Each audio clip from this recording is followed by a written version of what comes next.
Welcome to the new episode of बाप बेटा YouTube channel. आज हम बात करेंगे जो इस वीक के काफ़ी अपडेट्स रहे हैं। ऑलरेडी आपको कुछ की इन्फॉर्मेशन होगी, कुछ की नहीं होगी, तो कोशिश करेंगे कि अगर कहीं कुछ रह जाता है अलग बात है। बाकी जो मेन हाइलाइट्स हैं किसानी आंदोलन से रिलेटेड या बाकी कुछ और इन्फॉर्मेशन से रिलेटेड हाईलाइट करने की कोशिश करेंगे। जो सबसे पहले इम्पॉर्टेंट चीज़ है कि जो आज कल में 1-2 दिन में मार्च हुआ है KMP कुंडली मानेसर हाईवे पर, वो शांतिपूर्ण रहा और 4 घंटे का बंद था। 11 बजे से लेके 4 बजे तक 4 या 5 घंटे का ऑलमोस्ट बंद था। और उसमें कोशिश ये की गई कि एक बार वापस ये बताने की कोशिश की गई कि जो 26 जनवरी को जैसा हो गया वैसा बार बार नहीं होगा।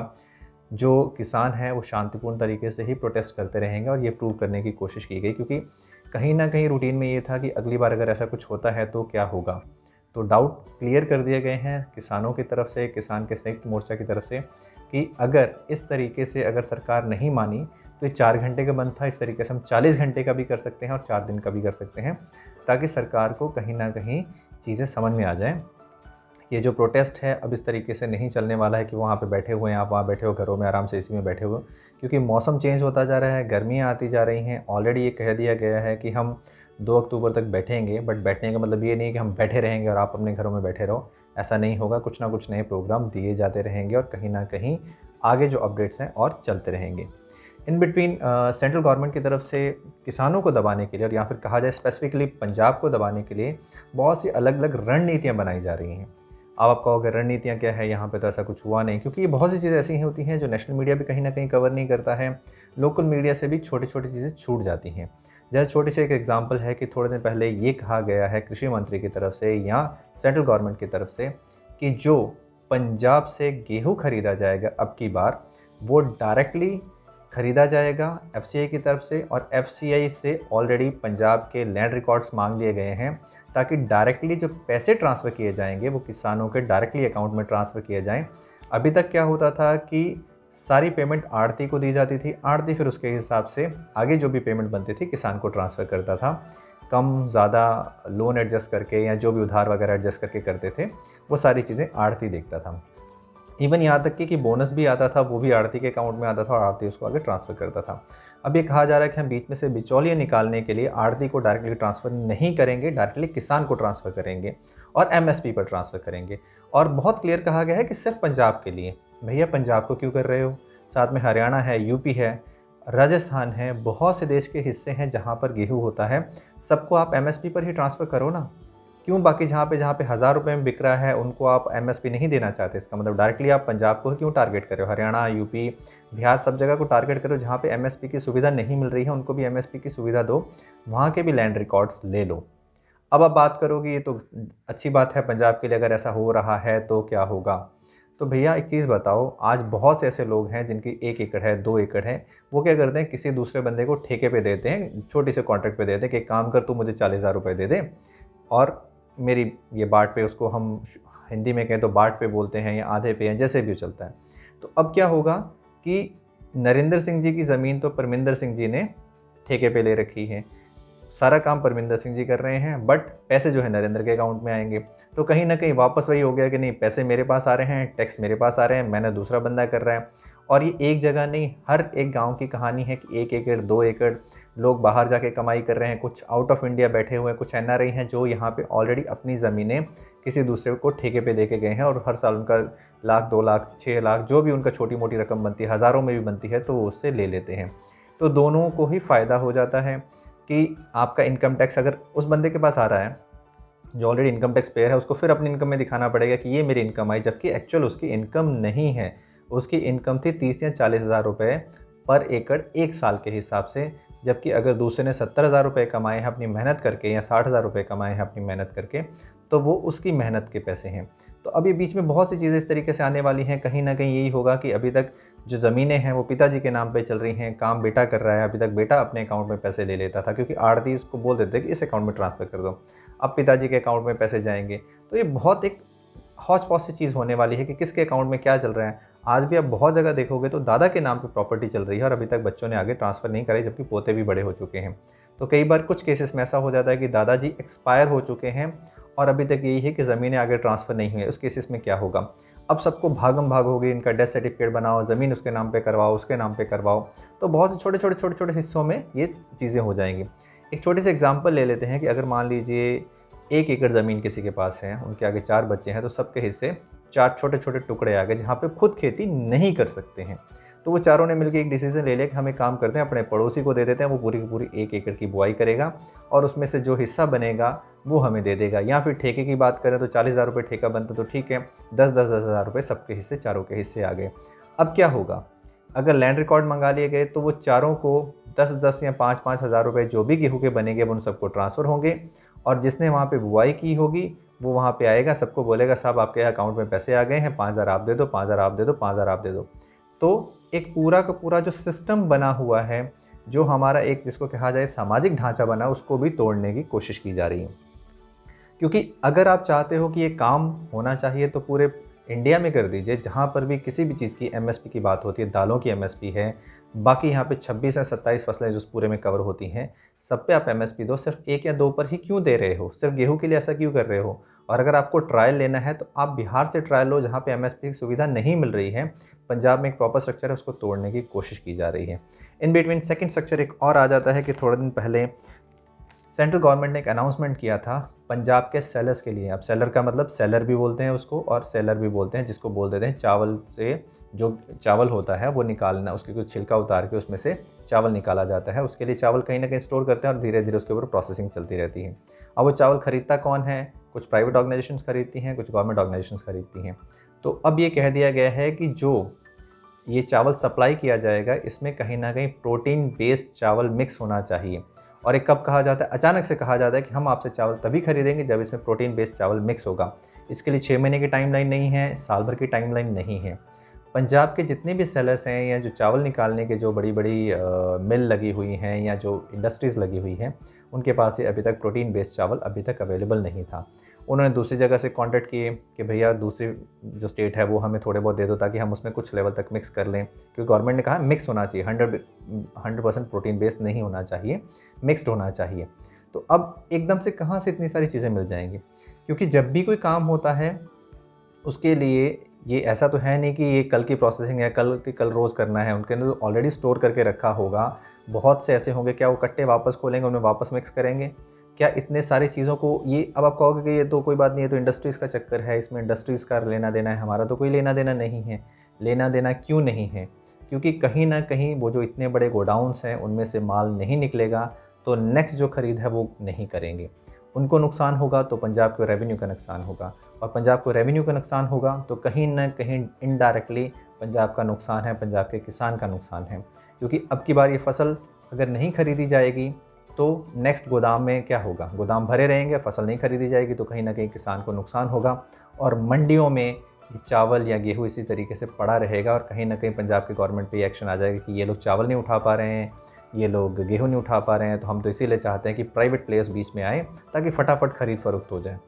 अब अगली और बातें कर लेते हैं कि जैसे यहाँ की बात करें कि टाइम दिया जाता है। मान लीजिए एक छोटी सी एग्जांपल है, जैसे इस वक्त पूरा का पूरा बीजेपी का जो जोर लगा हुआ है वो पश्चिम बंगाल में लगा हुआ है, और कांटे की टक्कर है तृणमूल कांग्रेस और बीजेपी के बीच में। अब बहुत से कमेंट्स इधर से उधर से इधर हो रहे हैं। इन बिटवीन किसानों ने भी वहाँ पर रैली की थी। किसानों की तरफ से भी संयुक्त मोर्चा की तरफ से वहाँ पे भेजा गया है अपने लीडर्स को ये बताने के लिए कि भैया ये लोग क्या कर रहे हैं। बाकी चलिए ठीक है, बाकी सारी चीज़ें पंजाब के लिए एप्लीकेबल होती हैं, पंजाब को एमएसपी मिलेगी नहीं मिलेगी, ये होगा वो होगा जो भी होगा। बट अगर हम बात करें इसेंशियल कमोडिटी एक्ट की, तो उससे तो पूरा का पूरा इंडिया इम्पैक्ट होगा या नहीं होगा? कौन कहता है नहीं होगा? क्योंकि अभी तक तो ये कि स्टोरेज की एक लिमिट है, इससे ज़्यादा अगर स्टोरेज करता है तो उसको कहा जाता है कि नहीं जी ये तो कालाबाजारी कर रहा है। अब गवर्नमेंट खुद बोलती है भैया कालाबाजारी करो ना, कौन मना कर रहा है? हमको स्पेसिफिक केसेस में अकाल पड़ जाए या कोई वॉर लाइक सिचुएशन हो तो हम इस चीज़ में कहीं ना कहीं कुछ कर सकते हैं, अदरवाइज़ कुछ नहीं करना है। तो भैया ना तो वॉर लाइक सिचुएशन हो भगवान के दया से, और ना ये भूखमरी की सिचुएशन हो। बट अगर प्राइवेटाइजेशन हो गया तो कहीं ना कहीं आज जो चावल गेहूँ आप 20 रुपये 30 रुपये 40-50 इस कॉस्ट में लेते हो सकता है ये 500 में लेना पड़े, फिर आप कहोगे बहुत महंगाई है। दूसरी तरफ गवर्नमेंट कहती है कि जितने भी सेक्टर्स हैं, पब्लिक सेक्टर की कंपनीज हैं, हम सबको प्राइवेट में बेच देंगे, और किनको बेचेंगे ये कहीं नहीं बता रहे हैं। लॉस वाली कंपनीज़ को तो कोई खरीदेगा नहीं, पहले जो प्रॉफिट मेकिंग कंपनीज हैं उनको बेच देंगे, उनको बेचेंगे और फिर बोलेंगे नहीं भाई साहब सरकार तो सरकार चलाने के लिए है और वो देखभाल के लिए। किसकी देखभाल करेंगे, आपके पास होगा ही कुछ नहीं तो। सारी चीज़ तो आपने प्राइवेट दे दी, प्राइवेट वाले कल को सुप्रीम कोर्ट में चले जाएंगे कि गवर्नमेंट हमें इस चीज़ की डांट रही है, ये तो हमारा प्रॉफिट मेकिंग, हम कुछ भी प्रॉफिट बनाएं, हमारे पास ये इसका लॉ है, ये क्लॉज है। तो गवर्नमेंट उसमें क्या कर लेगी, कोई कुछ नहीं कर सकता है। अभी तक जो पुरानी गवर्नमेंट्स थी, जिसको हम कहते हैं कि कांग्रेस की थी, जनता दल थी, या जितनी भी गवर्नमेंट थी, उन्होंने बनाने का काम किया है और इस गवर्नमेंट से पहले भी कुछ गवर्नमेंट्स ने बेचने का काम किया है। बट क्यों, उन्होंने तो कभी ना कभी बोला 22% कर दो, 27% कर दो, तब यही बीजेपी के लोग चिल्लाते थे कि नहीं भाई साहब ये तो बेच रहे हैं। और अब आप कहते हो कि सब बेच दो, कोई बात नहीं, ये भी नहीं करना है, वो भी नहीं करना है। सरकार व्यापार के लिए नहीं है तो एक काम करो, ये प्राइवेट सरकारें भी प्राइवेट कर दो, ये भी ठेके पे दे दो कि भाई साहब 5 साल के लिए ठेके पे चलाएगा, 5 साल के लिए अगला चलाएगा। होगा क्या एक्चुअल में, जितनी भी चीज़ें हैं सारी की सारी चीज़ें कहीं ना कहीं गवर्नमेंट के हाथ से निकल जाएंगी और गवर्नमेंट हमेशा ये कह के अपना पल्ला झाड़ लिया करेगी कि हमारे पास है ही कुछ नहीं। अभी तक क्या होता था कि इतनी सारी गवर्नमेंट ऑर्गेनाइजेशन हैं, रेवेन्यू आता था उनसे, कहीं ना कहीं पैसे मिलते थे, उसको कहीं ना कहीं लगाया जाता था किसानों के भले में या जनता के भले में या बाकी प्रोजेक्ट्स पे। अब जब आप सारी चीज़ें प्राइवेट को दे दोगे तो फिर आप यही बोलोगे कि भाई साहब पुल कौन बनाएगा, ये बनाएगा, रोड भी इसको बेच दो, हमारे पास अब कुछ बचा ही नहीं, रेवेन्यू कहाँ से आएगा। फिर क्या होगा कि गवर्नमेंट अपनी तरफ से टैक्सेस लगाएगी हर चीज़ पे ज़्यादा। अब आप बोलोगे टैक्सेस तो लगेंगे बड़ी बड़ी फैक्ट्रीज़ पे, भाई साहब फैक्ट्री पे लगेंगे तो आप पे उसका फ़र्क नहीं आने वाला है। डीजल पेट्रोल पिछले 1 साल में 24-25 रुपये बढ़ गया तो क्या आपके पास कहीं चीज़ का फ़र्क नहीं आ रहा है। आप यहाँ से ऑटो लेके जहाँ 10 रुपये में जाते थे, ऑटो वाले ने रेट बढ़ा दिया ये कह के सीधा 20 रुपये, कि 2-3 रुपये तो भैया, जब 5 रुपये या 6 रुपये तो डीजल बढ़ गया, हम क्या करें। अब आप कहोगे सर अच्छा ठीक है, आपको वैक्सीन चाहिए, आप वैक्सीन की बात मत करो कि वैक्सीन मिल गई, ये गवर्नमेंट का फ़र्ज़ था अपने लोगों के लिए, क्योंकि इन्हीं लोगों के बेस पे गवर्नमेंट चलती है, इन्हीं से रेवेन्यू आता है, गवर्नमेंट अपने सर पे नहीं चलती है। एक बहुत छोटा सा एग्जांपल ले लेते हैं कि हर महीने, या सॉरी महीने नहीं, 3 महीने या 4 महीने बाद 2000 रुपये किसानों को दिए जाते हैं और वो कहा जाता है किसानों के भले के लिए। कौन से किसानों को दिए जाते हैं, या तो उनकी पेंशन नहीं आती है, या वो ITR फाइल नहीं करते हैं, या कहीं पर भी उनका कोई और इनकम का साधन नहीं है जहाँ पे कुछ एक लेवल तय कर दिया, मतलब बिल्कुल गरीबों को दे दिया जाता है।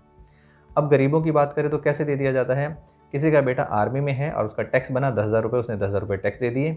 जैसे उसने 10,000 रुपये टैक्स दिए, उसके पड़ोसी को 2-2 हज़ार रुपये की किस्त करके 6,000 रुपये दे दिए गए, तब भी 4,000 रुपये गवर्नमेंट के पास आ गए।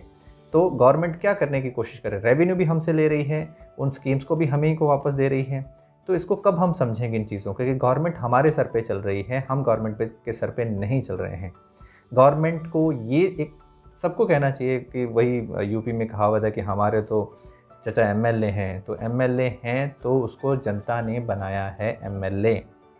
अब आप बोलो कि ये सारी चीज़ें, अब नॉर्मल क्या होता है कि अच्छा ये तो गवर्नमेंट का सामान है, उठा के ले जाओ भाई साहब, उठा के ले जाओ। कई बार ये समझाना पड़ता है गवर्नमेंट का नहीं है, हमने टैक्सेस दिए हैं, उस टैक्स के पैसे से आ रहा है, आपने टैक्सेस फाइल किए हैं, आप इनडायरेक्टली GST पे कर रहे हो, आप ये कर रहे हो, बट लोग समझने को तैयार नहीं है। फिर वही ये कहते हैं कि साहब जब इतने बड़े बड़े घोटाले हो रहे हैं, हम भी तो छोटा सा कर ही लें, तो फिर कुछ कहना मुश्किल हो जाता है ऐसे लोगों को। अब मुझे पेपर पे कुछ और चीज़ें पढ़नी पड़ेंगी जो कि रह जाती हैं कहीं ना कहीं, ऐसा नहीं हो कि कुछ चीज़ें रह जाएं। चलिए अब बात करते हैं कि क्या क्या बढ़ा, क्या क्या घटा। पेट्रोल डीजल पे तो बात करने की ज़रूरत नहीं है, गैस के सिलेंडर पे भी बात करने की ज़रूरत नहीं है, क्योंकि जहाँ पे बुज़ुर्गों की पेंशन 750 रुपये है तो वहीं पे सिलेंडर 850 रुपये का आ रहा है। तो आप समझ लो कि अगर मियाँ बीवी दोनों रहते हैं, बुज़ुर्ग हैं, तो 850 रुपये का सिलेंडर ले लियो और बाकी खाने पीने का तो कुछ इंतज़ाम नहीं है, 750 रुपये हैं, ठीक है, बढ़िया बात है, बहुत अच्छी बात है, बढ़ गया, सब बढ़ गया। अब एक इंपॉर्टेंट चीज़ बढ़ गई जो कहीं ना कहीं न्यूज़ में दब गई, कुछ लोगों को पता चला, कुछ को नहीं पता चला। अगर पता हो तो फिर भी अच्छी बात है, नहीं पता तो बता दें, जिससे किसी को कोई फ़र्क नहीं पड़ने वाला है। डायरेक्टली इनडायरेक्टली एक आम आदमी को फ़र्क नहीं पड़ने वाला है, जो गांव में रहता है, देहात में रहता है, शहर में भी रहता है, जो ट्रैवल भी नहीं करता और इवन ट्रैवल भी करता है तो कोई फ़र्क नहीं पड़ने वाला है। बट फिर भी रेट बढ़ा दिए गए। रेलवे ने जहाँ पे प्लेटफॉर्म टिकट की 10 रुपये कीमत थी, वहाँ से इमीडिएटली विद इफेक्ट बढ़ा के 30 रुपये और कई की जगह 50 रुपये कर दी है। अब आप बोलोगे यार ये तो कोई बड़ी बात नहीं, कर दी, हम कौन सा रोज़ स्टेशन जा रहे हैं। बिल्कुल आप स्टेशन नहीं जा रहे हैं, बट क्यों कर दी, ऐसा क्या था। वजह बताया गया कि कोरोना की वजह से कि कम लोग जाएंगे। एक बड़ी सीधी सी बात है, आज भी अगर किसी को स्टेशन जाना होता है, उसको छोड़ने के लिए 1 लोग जाते हैं या 2 लोग जाते हैं, वो भी जब उनके पास बहुत ज़्यादा सामान होता है। ऐसे मेला लगाने के लिए तो कोई भी नहीं जाता है। कोशिश यही होती है कि साहब आपके पास एक सूटकेस, आप जाओ, हम स्टेशन के बाहर आपको छोड़ दें, अपना सूटकेस लेके चले जाना। फिर भी ऐसे कितने लोग होंगे। आज भी कोरोना की वजह से तो लोग ऑलरेडी बोल रहे हैं कि भाई साहब आप तो जाओ, कोई दिक्कत नहीं है, मैं खुद चला जाऊंगा, आप लोगों के टच में मत आओ, मेरी तो मजबूरी है ट्रैवल करना। तो कौन ऐसा बंदा होगा जो ज़बरदस्ती कोरोना को इनवाइट करेगा। तो ये कहा गया है कि कोरोना की वजह से बढ़ा दिए गए हैं ताकि कम लोग प्लेटफॉर्म पे जाएं। जिसको जाना है वो जाएगा, भले 50 की टिकट हो, भले 100 की टिकट हो, प्लेटफॉर्म टिकट वो लेके जाएगा। दूसरी चीज़, शॉर्ट डिस्टेंस की अगर बात करें, जो कि शॉर्ट डिस्टेंस होता था कि 30 किलोमीटर 50 किलोमीटर के किराए तो ऑलरेडी बढ़ा दिए गए हैं इसी वजह से, कोरोना की वजह से। क्यों? अब क्या होगा, क्या ये कोरोना महामारी ख़त्म हो जाती है साल 2 साल के बाद, तो क्या वापस से 30 रुपये से 50 रुपये जो कर दिए गए हैं, 10 रुपये, क्या वापस 10 रुपये रिवर्ट करके कर दिया जाएगा?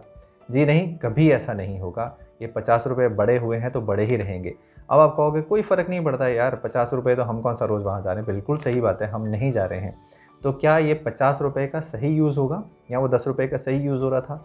चीज़ें, हर एक चीज़ को बढ़ा दिया जा रहा है। गवर्नमेंट कह रही है कि नहीं हम तो ये कर रहे हैं, वो कर रहे हैं। और सबसे बड़ी बात बार बार ये कहा जा रहा है कि किसानों की 2022 में आमदन दोगुनी कर दी जाएगी। कैसे इनकी इनकम डबल कर दी जाएगी पता नहीं। प्राइवेट हाथों में दे दिया जाएगा, उसके बाद बोलेंगे कि हमने जो करना था कर दिया, सब प्राइवेट वाले ख़रीद रहे हैं।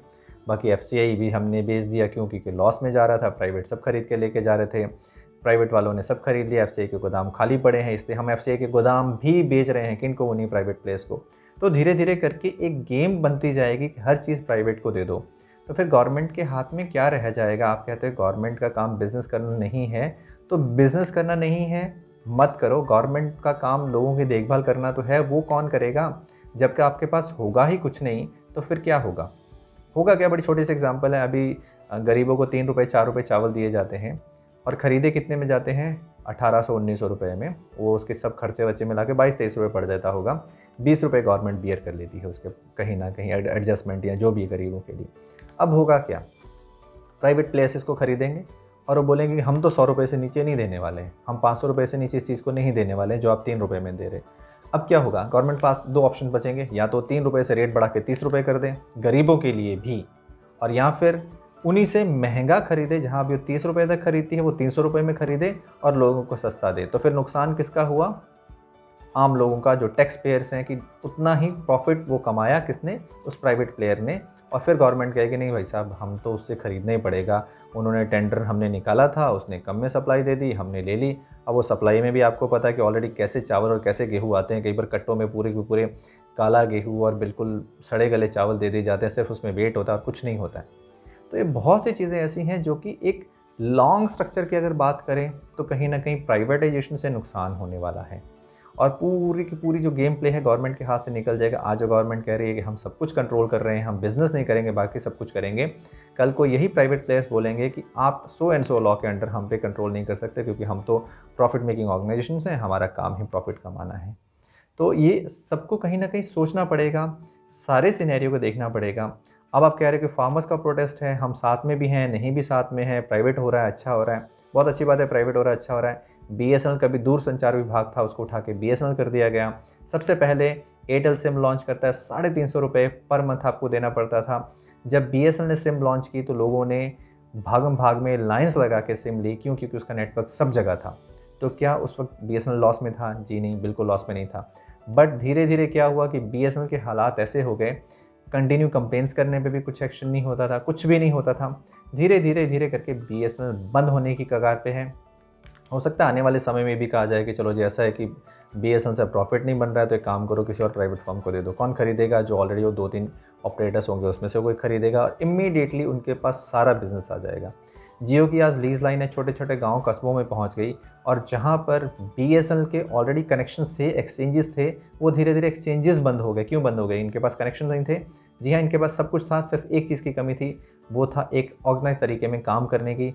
आज जहाँ पे बीएसएनएल के एम्प्लॉयज़ डरे हुए हैं कि हमारी जॉब जाने वाली है, उनको आज से 10 साल पहले डरा दिया जाता है कि हम प्राइवेट कर देंगे, नहीं आपकी जॉब चली जाएगी, तो शायद वो भाग के काम करते। आज जिस तरीके से काम कर रहे हैं कि अच्छा ये करना पड़ेगा, गवर्नमेंट जॉब है, ठेके पे चल रहे हैं, तो शायद ये जॉब टिकी रह जाती। कहीं ना कहीं हर एक छोटे छोटे व्यक्ति का भी उसमें हाथ था। ये कहना है कि कोई बात नहीं, मैं तो बीएसएनएल में चपरासी लग गया हूँ, मुझे कुछ नहीं करना है, चाय पिलानी है, और बाहर कोई आके बंदा पूछ रहा है किसी के बारे में, तो मैंने बोला मुझे नहीं पता भैया कौन है, जाओ यार, छोड़ो यार।